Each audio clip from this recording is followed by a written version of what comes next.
제자의 정신으로 하나 되는 공동체, 제자의 정신으로 하나 되는 공동체, 공동체가 어떻게 하나 될 수 있을까요? 제자의 정신으로 하나가 되어야 됩니다.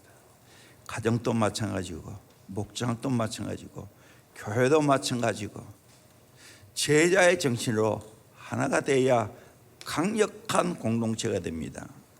본헤프가 그 당시 독일 교회를 바라보면서 독일 교회가 왜 그렇게 무기력해졌는가? 그것은 바로 오늘날 그리스도의 제자들이 하나님의 뜻을 성취하는데 따르는 대가를 치른 것을 거절하고 있기 때문이다. 너무 값싼 은혜만을 주장하기 때문에 이런 병리 현상이 일어났다라고 말했습니다. 안락한 교회, 헌신된 교회를 비교를 했습니다. 안락한 교회, 헌신된 교회, 안락한 교회는 서로 마음이 편해야 소그룹이 운영됩니다. 헌신된 교회는 소그룹 모임은 새로운 삶의 방식이다 생각하고 모입니다. 안락한 교회는 서로에게 해가 안 되는 사람들끼리 모입니다. 헌신된 교회는 순종하는 사람들이 모입니다. 안락한 교회는 친교의 공동체로 생각합니다. 그러나 헌신된 교회는 동지적 연합의 공동체라고 생각합니다. 안락한 교회는 하나님의 뜻을 내 생활에 맞춥니다. 그러나 헌신된 교회는 내 생활을 하나님의 뜻에 맞춥니다. 안락한 교회는 성경의 교훈을 내 생활에 맞춥니다. 그러나 헌신된 교회는 내 생활을 성경의 가르침에 맞춥니다. 안락한 교회는 복음을 세상에 맞춥니다. 그러나 헌신된 교회는 복음을 통해 세상을 변화시킵니다. 안락한 교회는 선교는 선교사들의 몫입니다. 헌신된 교회는 우리 모두 하나님의 선교에 순종하도록 부르심을 받았다. 모두가 선교사로 생각한다는 거예요. 안락한 교회는 하나님은 어떻게 선교하시는가? 헌신된 교회는 하나님은 내게 어떻게 선교하기를 원하시는가? 선교를 위해 하나님이 내게 원하시는 모습이 뭔가? 안락한 교회는 가깝고 친한 사람들의 친교 중심 모임입니다. 헌신된 교회는 서로 순종을 격려하며 급진적이고 사랑으로 뭉친 친구들입니다. 그렇다면 우리 대형교회는 안락한 교회입니까? 헌신된 교회입니까? 여러분, 안락한 성도입니까? 헌신된 성도입니까? 또 우리에게 예수님은 어떤 분입니까? 길들여진 집고양이입니까? 거친 사자입니까? 집고양이는 곁에 두면서 위안을 얻을 수가 있습니다. 그래서 요즘 고양이 많이 키우죠. 사람들이 길들여진 고양이처럼 주님을 바라보면서 마냥 편안하게 생각하며 살고 있지는 않습니까? 주님은 늘 내게 위로의 대상이고 늘 내게 기쁨을 주는 대상으로 생각하고 있지 않습니까? 예수님을 거친 사자처럼 생각하며 존경하며 순종해야 할 분으로 인식한다면 내 위주의 생활을 할 수가 없습니다. 집고양이는 무시할 수 있지만 사자는 그렇지 않습니다. 야생 사자가 우리 집안에 있다면 그 사자 중심으로 생활을 합니다. 그러므로 교회는 어떤 집단이 되어야 되는가? 강력한 사자 집단이 되어야 된다는 거예요. 적의 문을 깨어 부수는 강력한 사자 집단이 되어야 된다는 거예요.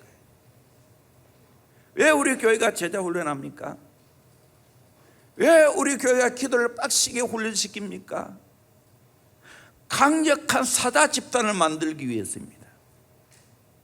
세상을 변화시키고 정말 지옥의 문을 흔들고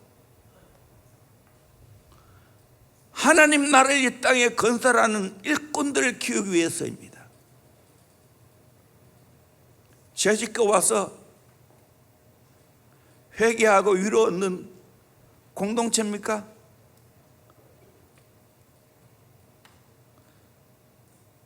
서초동에 밤새도록 춤추고 재짓고 사우나하고 새벽에 교회에 가서 회개하고 다시 삶의 현장으로 돌아가는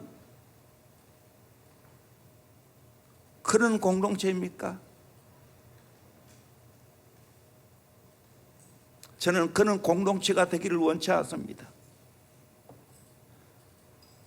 점점 그렇게 간락하고 있어요.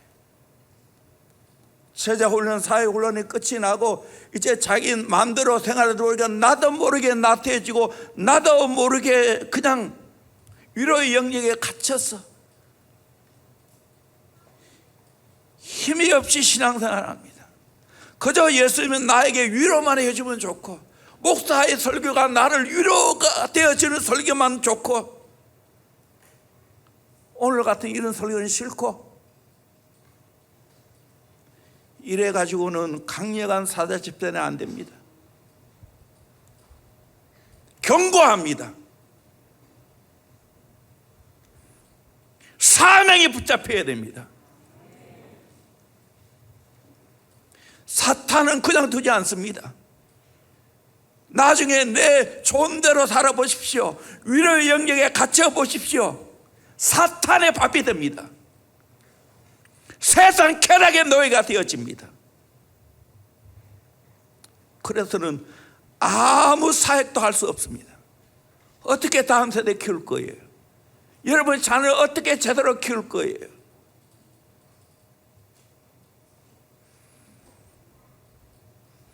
제재가 되지 않아도 되고 제재가 되면 좋고 이 정도입니까?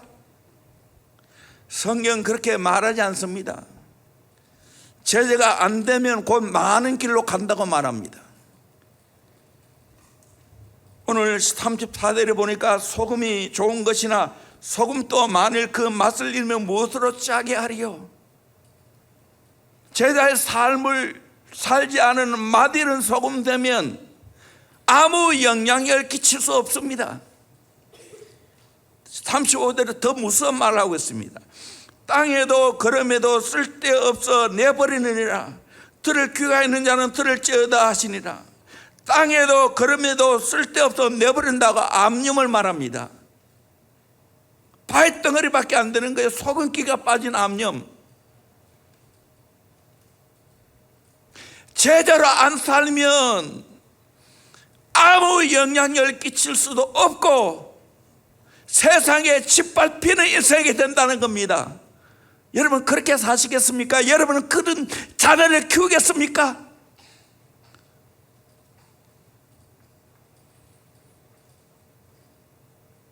철저하게 계산해 보라고 말합니다. 내가 그냥 마음 편하게 무료로 살 것인지 아니면 진짜 예수님 사랑하고 예수님을 따르는 제자가 될 것인지. 그래서 두 가지 비유, 막내 비유, 전쟁 비유를 말하고 있어요. 얘들아 좀 앞으로는 이 예배 시간에 하늘 가면 안 돼. 이것도 훈련이야. 오늘 좀 세게 이야기했어요.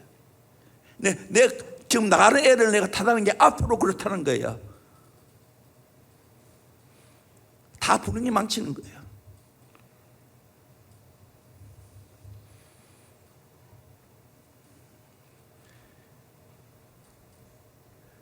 건축을 하려면 우리가 충분히 그런 건축을 할 수 있는 능력이 있는지를 계산해보고 건축할 수 있는 능력이 없으면 안 하는 거예요. 계산해서 능력이 될 때 건축하는 거예요.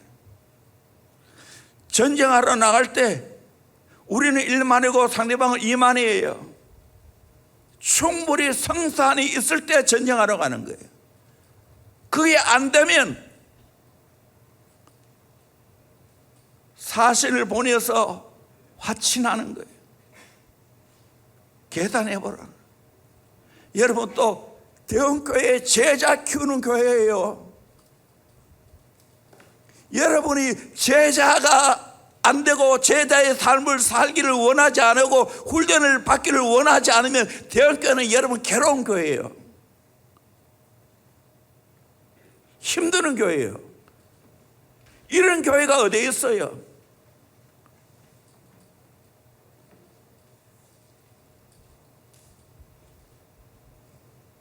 이렇게 새벽 기도를 강조하고 또 3년이나 저녁 기도까지 강조하는 교회가 됐어요.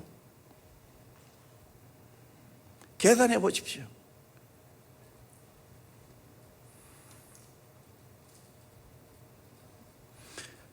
예수님은 공생에 복음을 전파하고 회당에서 가르치고 고치는 일을 하셨지요. 그런데 가장 중요한 것은 12명의 제자를 키웠습니다. 수많은 무리를 모아놓고 정말 오병이의 기적을 일으키기도 하고 풍랑을 전장케 하기도 하고 수많은 병자를 고치기도 했지만, 그러나 예수님의 핵심 사역은 12명의 제자를 키운 데 있었어요.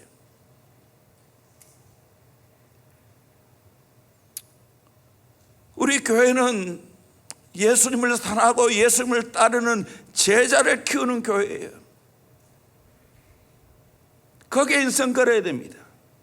자꾸 이제 교회에 좋은 소문이 나고 다음 세대 잘 키우고 뭔가 또 은혜롭게 예배가 되어지고 하니까 그것이 좋아서 교회에 온다면, 잘못하면 위로의 영역에 갇힌 교회 될 수 있어요. 물론 교회에서 위로를 받아야 되지만 대원교회는 정말 하는 날을 꿈꾸는 교회예요. 세계 선교의 비전이 있는 교회예요. 강력한 예수의 제자, 강력한 예수의 군사를 키워내는 교회예요. 아멘. 그런 각오와 결단이 없으면 이 교회는 여러분을 힘드는 교회예요. 그러나 계산해서 내가 정말 한 번밖에 없는 인생인데 예수의 제자로 살아야 되겠구나, 그리고 내 사랑하는 자녀를 예수의 제자로 키워야 되겠구나, 내 다음 세대 예수의 제자로 키워야 되겠구나 하는 결단이 있으면 세계 최고 좋은 거예요. 믿으십니까?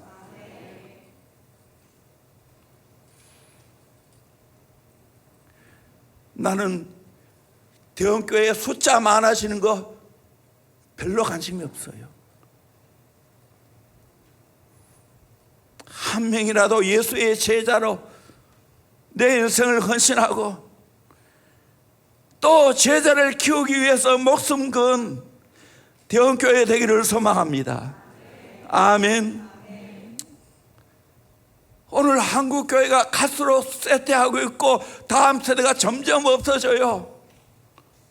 고신의 세계로교회 목사님 다음 세대 사역을 지난주에 했더라고요. 그 여러 유명한 목사님 모셔놓고, 그런데 고신의 통계를 내는데 고신이 계속해서 많아서 내려가고 아들이 점점 줄어들고 있다는 거예요. 이 고신적 교단만 아니에요.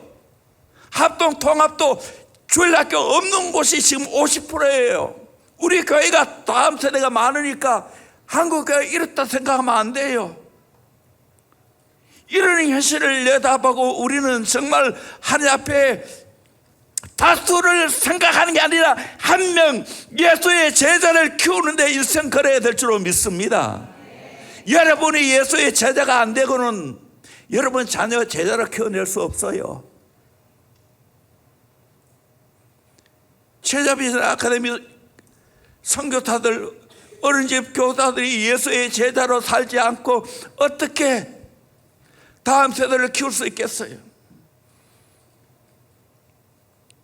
정말로 기도하는 데 이거 아니다. 대학교에 가면 안 된다. 제자를 키우지 않으면 안 된다. 너무 자꾸만 희미해져요, 여러분 삶이.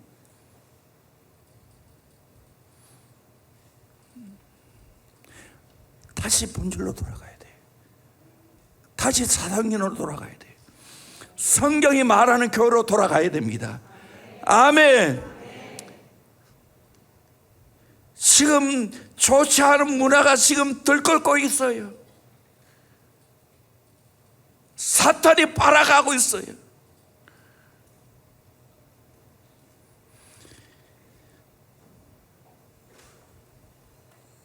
저 북구에 우리 목사님 한 분이 그 마을 공동체를 살리기 위해서 거기에 목사 탓을 떼고 그곳에 모였는데 우리 지역에 제일 먼저 없어져야 할 집단이 뭐냐? 뭐라고 말했을까요? 교회라고 말했어요. 우리 지역에 제일 먼저 없어져야 할 집단이 교회라고 말하고 있어요. 근데 교회 없어져 보세요. 그 지역은 망하는 거예요.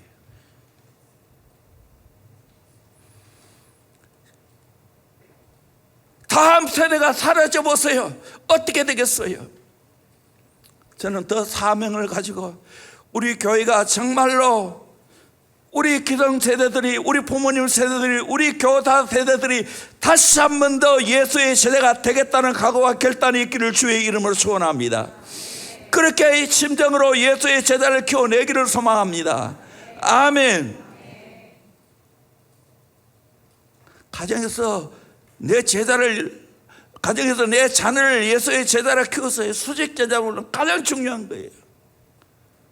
하나님의 가정 부모에게 자녀를 맡겼어요. 교회에서 다음 세대를 예수의 제자로 키워야 되죠. 수평 제자 훈련이에요. 감사한 것은 부족하지만 우리 교회가 1985년부터 오늘까지 쉬지 않고 제자 훈련을 했는 덕분에 또 쉬지 않고 다음 세대 사역을 CM에서부터 시작해서 여기까지 온 덕분에 이렇게 다음 세대를 키울 수 있는 축복을 주셨어요. 그런 환경을 마련해 주셨고 그런 가장 중요한 다음 세대를 키울 수 있는 교사를 주셨어요. 너무 감사한데 다시 다져야 됩니다. 다시 예수의 제자로 정말 하나 되는 공동체가 되어야 될 줄로 믿습니다. 그러면 제자의 정신이 뭔가?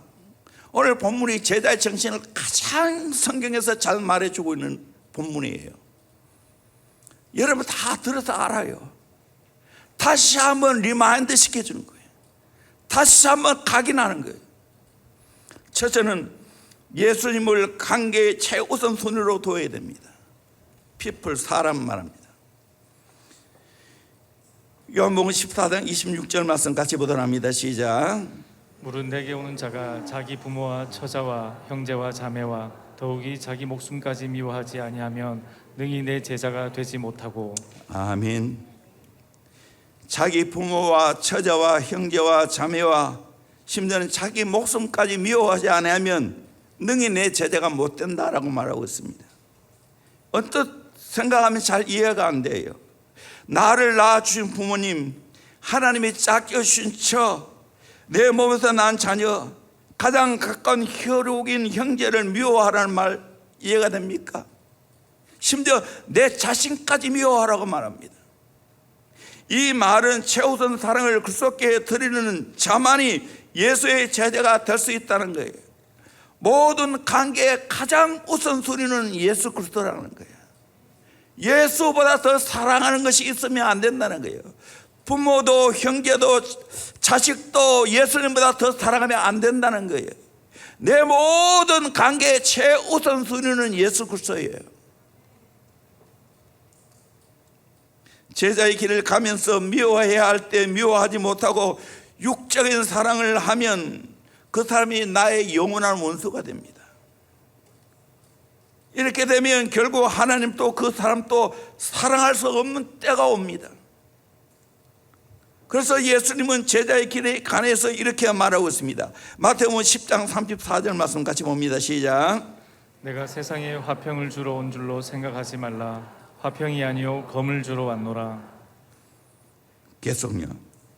내가 온 것은 사람이 그 아버지와 딸이 어머니와 며느리가 시어머니와 불화하게 하려 함이니 사람의 원수가 자기 집안 식구리라.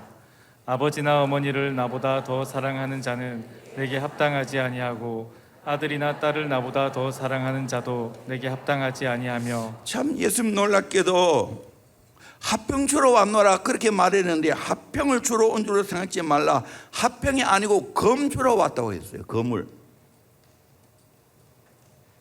내가 온 것은 그 아버지와 딸이 어머니와 며느리가 시어머니와 불화하게 하람이라. 불화하기 위해서 예수를 모셨다는 거예요. 사람의 원수가 자기 집안 식구라고 말하고 있어요. 이해됩니까? 그러면서 예수의 제자가 되려면 어떻게 해야 되는가? 아버지나 어머니를 나보다 더 사랑하는 자는 내게 합당치 않아 되어 있어요. 아들이나 딸을 나보다 더 사랑하는 자는 내게 합당치 않아 되어 있어요. 미워하는 대신에 더 사랑하는 것으로 말하고 있어요.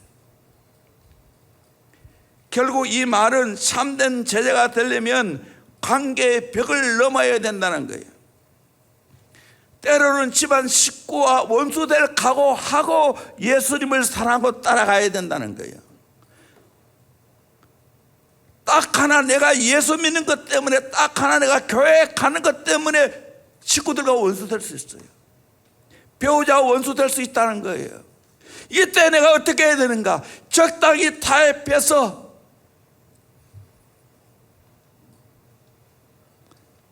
맞춰주면서 신앙생활을 해야 되는가? 아니라는 거예요. 예수님을 최우선 순위에 둬야 된다는 거예요. 예수님을 최우선 순위에 두기 위해서 사람을 미워할 수 있어야 된다. 그렇다고 인간적으로 미워하라는 말이 아니에요. 관계의 우선순위가 예수 그리스도라는 거예요.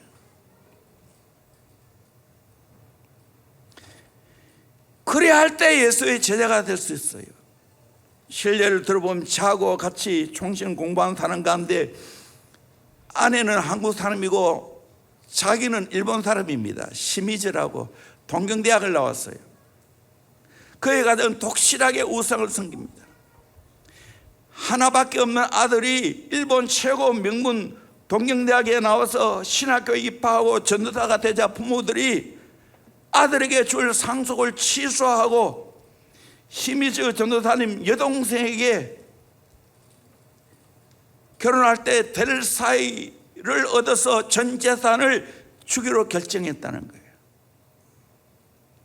시미즈 전도사님은 예수님을 더 사랑하기 때문에 그 모든 걸 포기하고 주님의 제자가 되어 신앙을 마치고 목회길을 걷고 있습니다. 제가 이분의 초대를 총견 다닐 때 한번 받은 적이 있어요.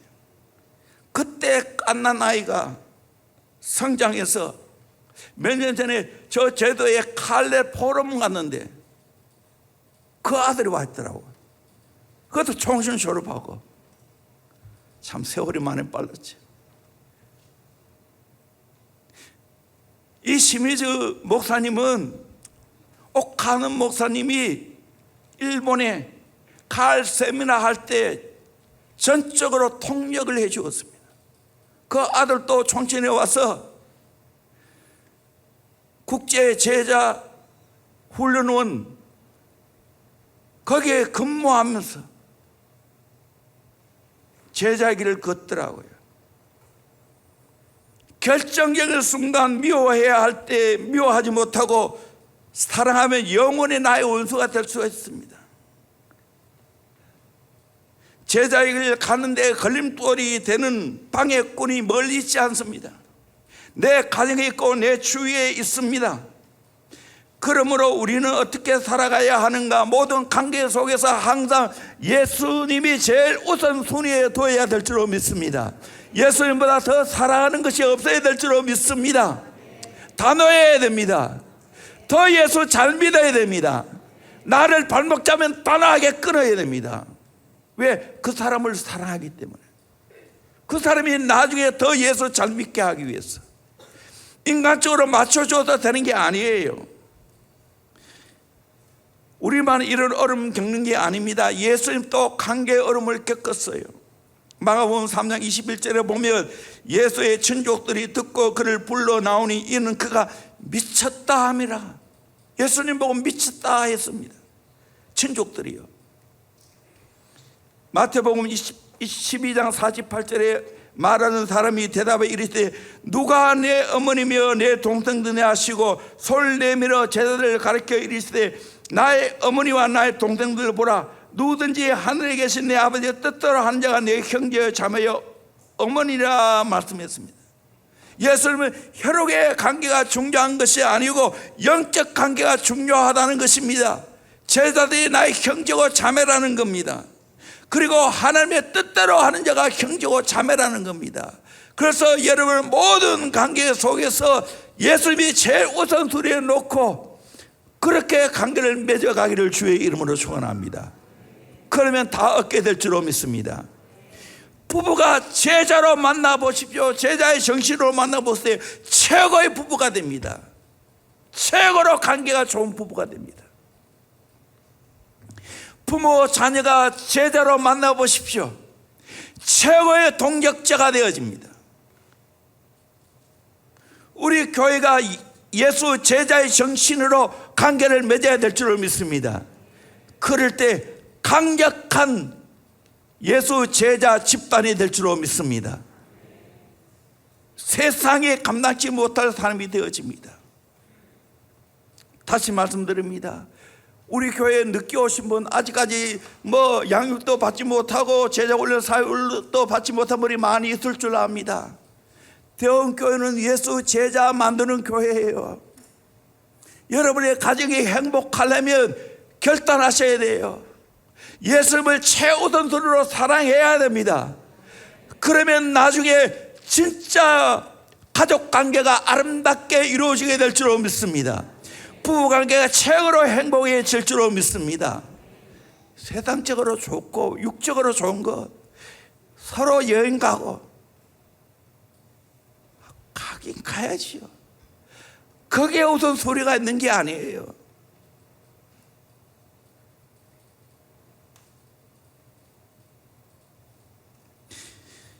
예수의 제자가 되기로 마음에 결단하고 실행에 옮기면 이 땅에서 망하느냐? 아니에요. 마태복음 19장 29절에 보니까 또 내 이름을 위하여 집이나 형제나 자매나 부모나 자식이나 전토를 벌인 자마다 여러 배를 받고 또 영생을 상속하리라. 예수님 때문에 포기한 자 이 땅에서 여러 배를 받는다는 거예요. 잠시 핍박은 있지만 그걸 잘 이겨놓으면 여러 배를 받을 뿐만 아니라 영생을 상속한다는 거예요. 하늘의 것들을 차지한다는 거예요. 마태복음 10장 30절에도 현세에서 집과 형제와 자매와 어머니와 자식과 전토를 100배나 받되 박해를 겸하여 받고 내세 영생을 받지 못할 자가 없느니라. 여러분, 그래서 31절에 그러나 먼저 된 자로서 나중되고 나중된 자로서 먼저 될 자가 많으니라. 비방은 있어요. 박해는 있어요. 그러나 그걸 잘 이겨내면 이 땅에서 100배나 받는다는 거예요. 여러 배 받는다 했다고 여기는 100배나 받는다는 거예요. 여러분 100배의 축복을 받기를 주의 이름으로 축원합니다. 관계에서 내가 예수 제자가 되는 거예요. 내가 먼저 예수 제자가 되는 거예요. 결단하고 기도해 보세요. 결국에는 강한 사람에게 붙게 되어 될 줄로 믿습니다. 그러나 육적으로 맞춰주면 다 밑으로 화양 평균화가 되어집니다. 잘 깨달으세요. 아직까지 부부가 하나가 되지 못한 분들, 아직까지 정말 대체로 남편들은 그렇겠지요. 예수의 제자의 정신도 없고 양육받을 마음도 없고 제자로 살아갈 마음도 없고 훈련받을 마음이 없는 분들 어떻게 해야 됩니까? 내가 먼저 그렇게 살아야 돼요. 내가 결단해야 되는 거예요. 타협하지 않아야 되는 거예요. 때로는 핍박을 받을 수가 있어요, 남편에게. 그러나 각오하는 거예요. 주의 길을 가야 되는 거예요. 예수님을 내 생애 최우선순위에 두는 거예요. 그렇게 하면 결국 이 땅에 박해는 있지만 여러 배를 받고 100배로 축복을 받는 역사가 있게 될 줄로 믿습니다.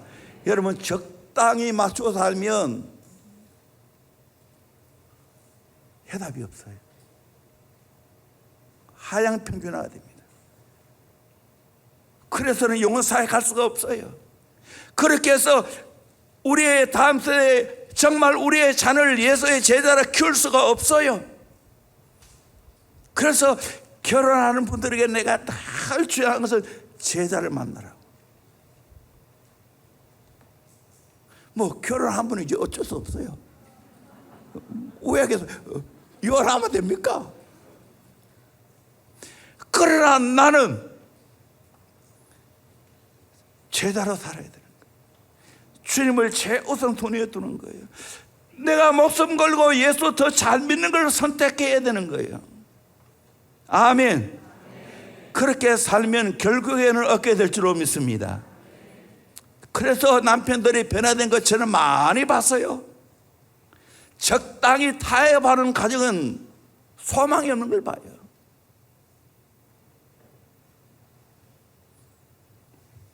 저도 이 관계를 뛰어넘었어요. 우리의 가정에서.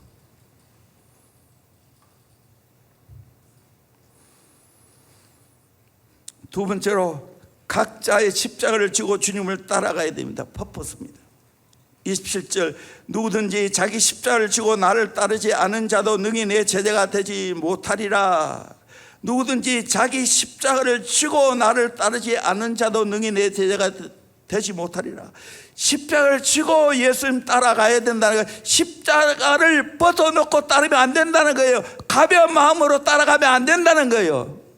때로는 남편의 십자가, 때로는 아내의 십자가, 때로는 자식의 십자가 있을 거예요. 특별히 우리 교회 늦게 오신 분들, 자식이 장성해서 오신 분들 참 힘들어 하셔요. 더 이상 자식이 말을 안 들으니까 어떻게 해야 됩니까? 그럼에도 불구하고 나는 십자가를 지고 가야 될 줄로 믿습니다. 꾸역꾸역 예수의 제자의 길을 가야 될 줄로 믿습니다. 아멘. 정말 힘들 거예요. 세상에 자식 키우는 게 제일 힘들어요.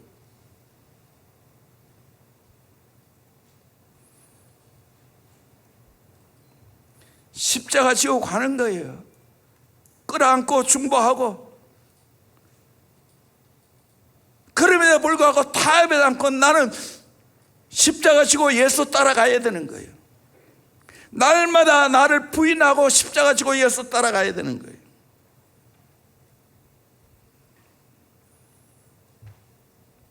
예수님처럼 철저하게 자기 자신을 죽이는 삶을 살아가야 됩니다. 남 보고 죽으라고 하지 않고 내 자신이 먼저 죽는 것을 말합니다. 예수님처럼 남을 살기 위해 내 자신이 죽고 희생하는 걸 말합니다. 진정 십자가를 지는 자는 예수님처럼 보상을 묻지 않은 희생을 합니다. 보상 없는 사랑을 합니다. 보상 바라지 않은 충성을 합니다. 누가복음 9장 23절에 또 무리에게 이르시되 아무든지 나를 따라오려거든 자기를 부인하고 날마다 제 십자가를 지고 나를 쫓을 것이리라. 여기는 확실히 말했습니다. 첫째는 자기를 부인해야 돼요. 둘째는 날마다입니다. 제 십자가 져야 돼요. 십자가 져도 날마다 져야 되는 거예요. 셋째는 예수님 쫓는 거예요. 예수님 따르는 거예요. 매일매일 내가 져야 할 십자가 지는 거예요. 저는 부족하지만 오늘까지 한 교회 강단을 40년 넘게 맡아서 지금 십자가를 지면서 말씀 준비하고 섰어요. 그리고 내가 기도해야 할 시간에 계속해서 그 시간을 어기지 않고 특별한 경우를 지어야 하고는 십자가 지는 거예요. 기도 시간을 고수하는 거예요. 정해진 시간에 그렇게 계속해서 만나서 때로는 1:1로 때로는 소그룹으로 쉬지 않고 이 사역을 해왔어요. 십자가 지는 거예요.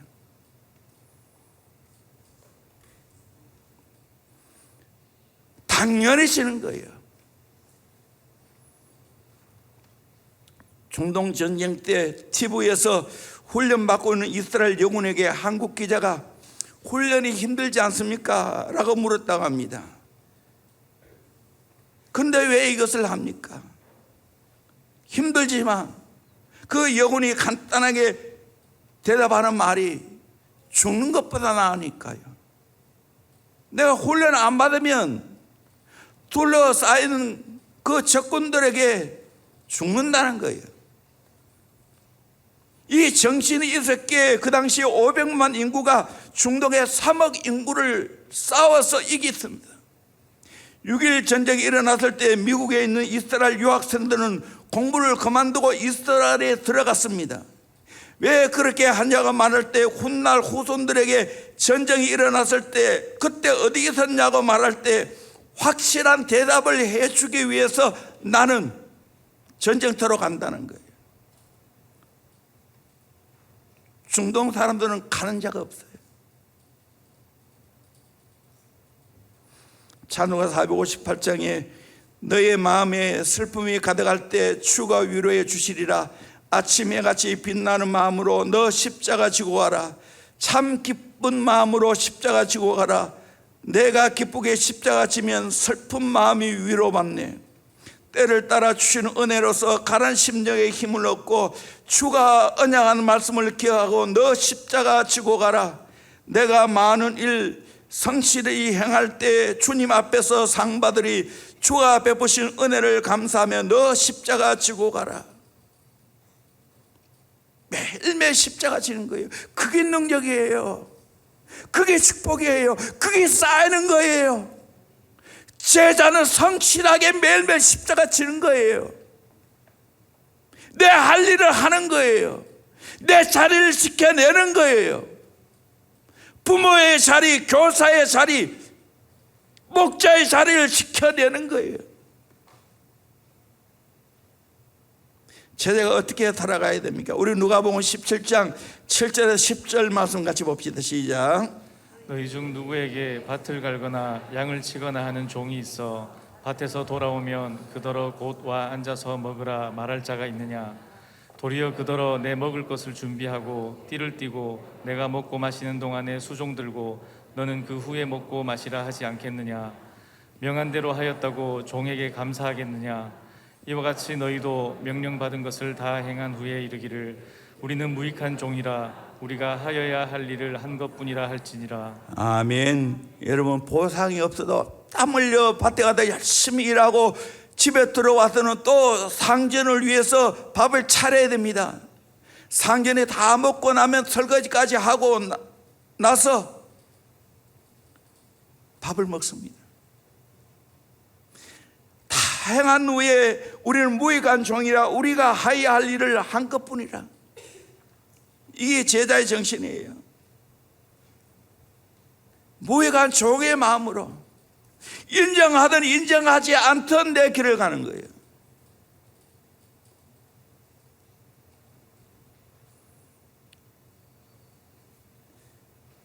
교함 김야경 선생 이야기를 내가 몇 번 해서요. 명동학교를 짓고 명동교회를 짓고 교사이고 목사입니다. 그 제자들이 유언을 부탁했을 때 뭐라고 말했습니까? 나의 행동이 유언이라고. 내가 행한 대로 여러분을 살라고 말하는 거예요.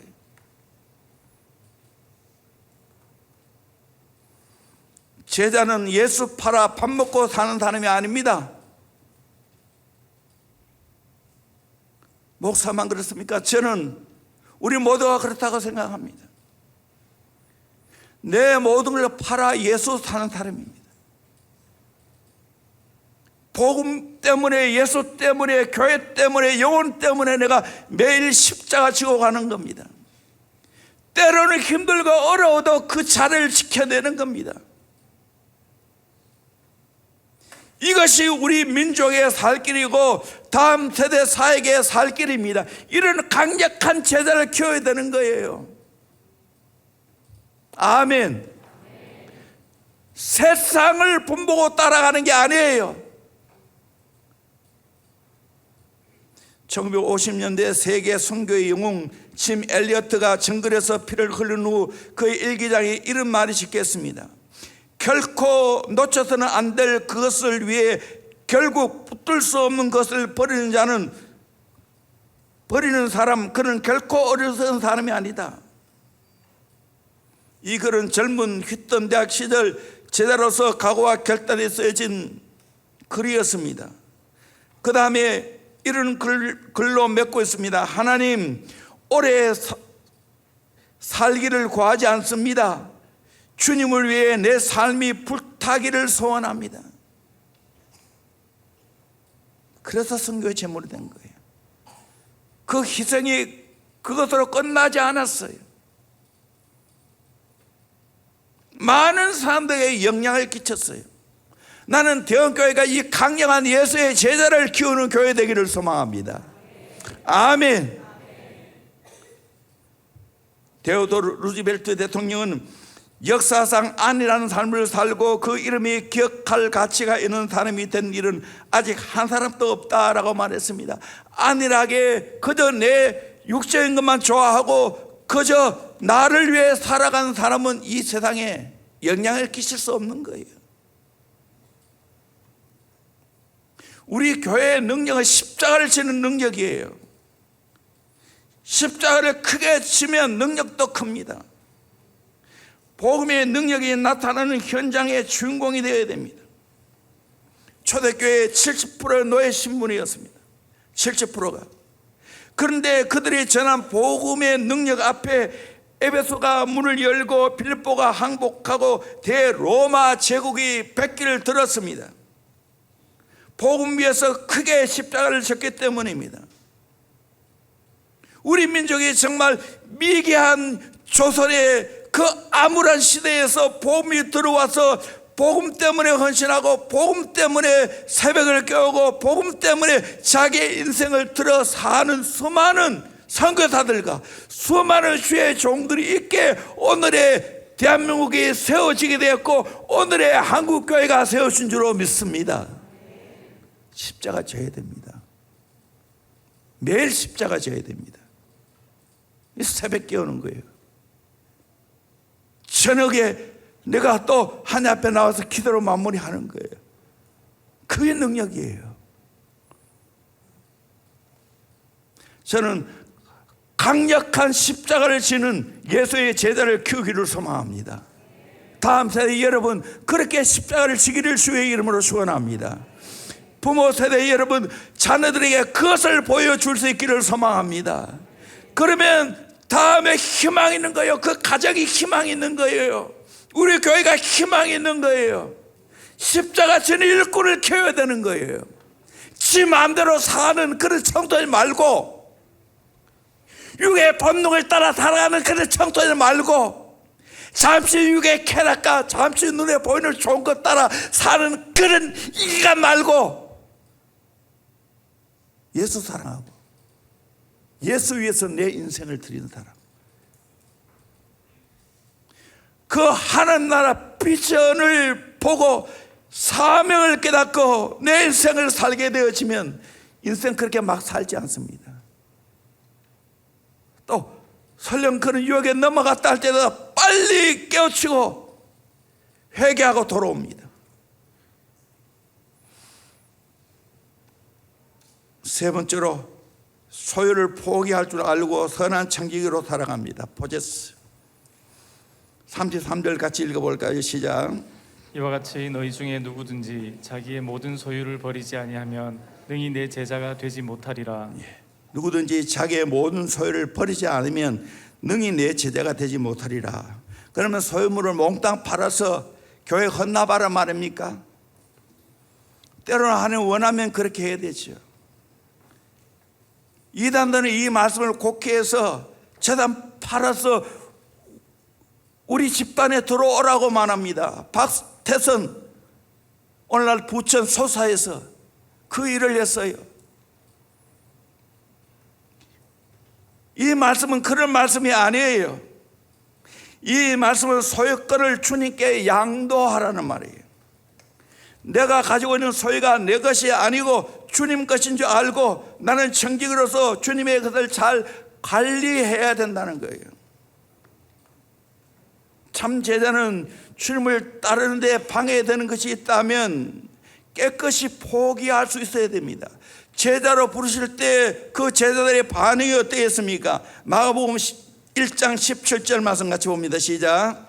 예수께서 이르시되 나를 따라오라 내가 너희로 사람을 낚는 어부가 되게 하리라 하시니 사람을 낚는 어부가 되게 하시는데 어떻게 합니까? 18절 봅니다. 시작. 곧 그물을 버려두고 따르니라. 그물을 버려두고 따랐어요. 19절입니다. 조금 더 가시다가 세베대의 아들 야고보와 그 형제 요한을 보시니 그들도 배에 있어 그물을 깁는데 20절요. 곧 부르시니 그 아버지 세베대를 품꾼들과 함께 배에 버려두고 예수를 따라가니라. 아멘. 아비를 버렸어요. 가족을 버렸어요. 배와 함께 모든 재산을 버렸어요.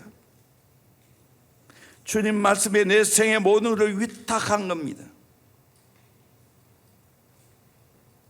주님이 무엇이든지 원하면 오케이 할 수 있어야 된다는 겁니다. 물질에 대한 참 자유하는 자는 예수의 제자로 살아가는 자입니다. 내가 물질을 다스려야 되지 물질이 나를 다스리면 안 됩니다. 일본의 어느 작가가 쓴 이기려면 버려라. 그 책에 인간은 집착을 버린 만큼 강해진다. 여러분, 집착하면 안 돼요. 내려놓을 때 내려놓을 수 있어야 되는 거예요. 프란시스 베이컨이 말한 대로 물질은 사람이 악할 때는 악한 주인이 되지만 사람이 선할 때는 선한 종이 되는 겁니다. 성경에 나오는 돈 많은 청인처럼 재물 때문에 주님의 제자가 되는 것을 포기하면 안 됩니다. 이랜드의 박성수 회장, 내가 가진 것을 버릴 수 없는 자라면 그 사람은 그것을 소유할 수 없는 사람이다. 어떤 자리든 어떤 소유든 내가 그것을 더 이상 버리고 싶지 않다는 유혹이 드는 순간 그때가 바로 그 자리를 떠나야 할 시간이다 했습니다. 참 제자는 주님을 따르는 데 있어 방해되는 모든 것들을 다 깨끗이 포기할 수 있어야 됩니다. 모세가 왜 위대했습니까? 히브리서 11장 24절 말씀 같이 봅니다. 시작.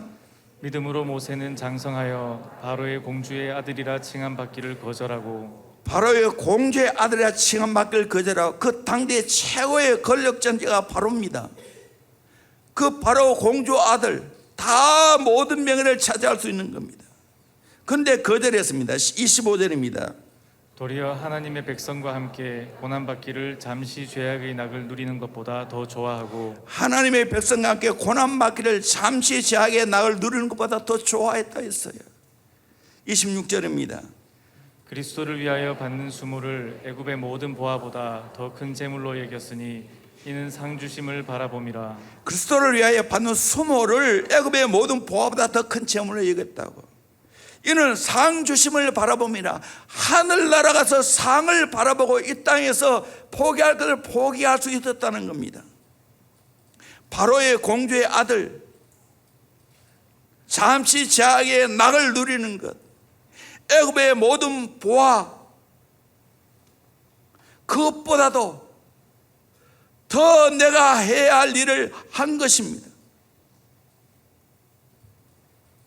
참 제자는 물질뿐만 아니라 주님을 따르는 데 있어 방해되는 그 어떤 것도 깨끗이 포기할 수 있어야 됩니다.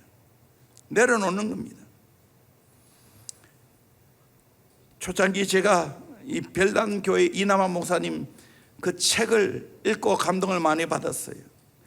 버클랜드 침례 교회인데 거기에 사람들이 예수의 제자가 되니까 물질관이 변화되었습니다.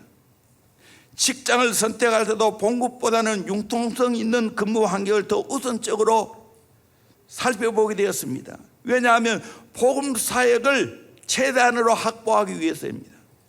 셀의 형제가 직장을 잃었을 때, 새로운 직장이 생길 때까지 다른 형제들이 매일 생활비를 모아주며 사랑을 확인했습니다. 학비가 부족한 형제 자매를 위해 넉넉지 않은 생활비를 털어 등록금을 몰래 대어주는 일도 심심찮게 발생했습니다. 법적 하자 없이 돈을 벌 수 있는 기회가 있는데도 주님이 원하시는 방법이 아니라는 확신이 들어 가감히 거절합니다. 그럴 때 생각지도 않은 방법으로 하나님이 치워주셨습니다. 물질은 더 이상 우리를 지배하거나 속박하는 존재가 아니라 사랑하는 영혼을 섬기는 데 사용되었습니다. 자기 돈, 자기 시간, 자기 몸으로 자기 자신을 위해서 누리고 살 권리가 있지만 스스로 포기하고 복음의 교회에 희생하고 낭비한다는 사실이에요. 2010년 에든버러 선교대 100주년 기념 집회에 오정현 목사님이 설교를 하게 됐는데, 한국에 온 사람으로 이 집회에 참석한 사람들이 기억할 수 있는 이야기를 해달라고 기도했습니다. 한국 교회사를 읽다가 이런 대목을 보았다는 거예요. 100년 전에 에든버러 선교대에 평양신학교 초대 총장인 마포 삼열 박사가 초등 대표로 참석했다는 기록이 있었습니다. 100년 전에 에든버러에서 이런 말을 했다는 거예요. 지금 조선이라는 나라는 러시아와 중국과 일본이라는 강국에 둘러싸여 경제적으로 정치적으로 아무런 희망이 없습니다. 그런데 조선 민족에게는 한 가지 희망이 있습니다. 이 민족이 언젠가 영적 강국이 될 것입니다. 어떻게 됐어요? 이 예언대로, 100년 전의 예언대로 우리 대한민국이, 우리 한국교회가 영적인 강국이 되어졌습니다.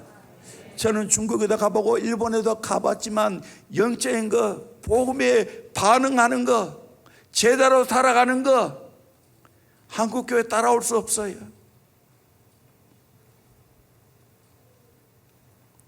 앞으로 이 민족의 소망이 어디 있습니까? 정치가 있습니까? 아니요. 교회에게 있습니다. 하나님의 사람에게 있습니다. 멀리 갈 거 없어요. 우리 대형교회 교회들에게 있습니다. 저와 여러분이 예수의 제자로 살고 예수의 제자를 키워내면 희망이 있는 겁니다. 여러분이 제자로 안 살고 적당히 살고 적당히 여러분의 자녀를 키우면 희망이 없어요. 저는 진짜 내 인생 부족하지만 오늘까지 예수의 제자를 키우는데 걸어왔습니다. 앞으로 주님 나라 갈 때까지 여기에 내 인생 걸 거예요. 벌써 여러분 램덕 생각합니까? 정 목사가 이제 은퇴하려면 멀지 않았는데, 저는 그렇게 생각합니다. 내 다음 때는 더 강력한 예수의 제자가 나오게 될 줄로 믿습니다. 더 강력하게 여러분을 쪼아댈 줄로 믿습니다. 정말로요. 나는 이걸 기대합니다. 예수의 제자를 안 키우면 그 헛방이야. 공부만 안 해 하는 사람도 아니야. 물론 공부만 안 해 하면 좋지. 아무리 공부만 해 하고 아무리 유혹 팔아도 예수의 제자가 안 되고 제자를 키우는 능력이 없으면 그건 깡이야.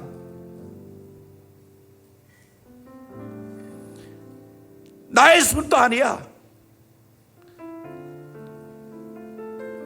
누가 영혼을 사랑하고 교회를 사랑하고 미래를 내다보고 다음 세대 예수의 제자를 키우는 하나님의 사람이 우리 교회에 많이 나와야 될 줄로 믿습니다. 이게 희망입니다. 아멘. 다시 마음을 새롭게 다잡을 수 있기를 소망합니다. 이 상계스낵은 나이가 70이 넘도록 YMCA 총무를 하면서 전국 방방곡곡을 돌아다니면서 자그마치 250그룹의 소그룹 성경 공부를 인도했다고 합니다.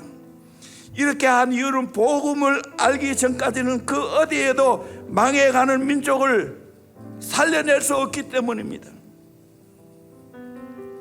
절망하는 백성들의 아픔과 고통을 어디에도 위로받을 수 없었고 어떤 출구도 없었기 때문에 복음만이 희망이라는 걸 알고 십자가를 져야 한다는 걸 가르쳤다는 겁니다. 여러분, 복음을 깨닫게 되면 자유하게 될 줄로 믿습니다. 행복하게 될 줄로 믿습니다. 그 얼굴에 써여 있어요. 복음을 깨닫고 제대로 살아보십시오. 행복하지. 내가 지금 얼마나 가지고 얼마나 내가 대우하느냐 아무 상관이 없어요. 나의 관심은 내가 예수의 제자가 되고 더 많은 예수의 제자를 키워서 하나님 나라를 위해서 일하기를 소망합니다. 아멘. 이 일에 함께 동력할 수 있기를 소망합니다. 다시 여러분 다잡으세요. 특별히 제자 훈련, 사회 훈련 받은 여러분들 다시 다잡으세요. 진짜 제자입니까? 진짜 가정에서 제자를 키우고 있습니까? 자녀들 대부분 여러분의 모습이, 부모의 모습이 여러분 자녀의 모습이에요. 속일 수 없어요.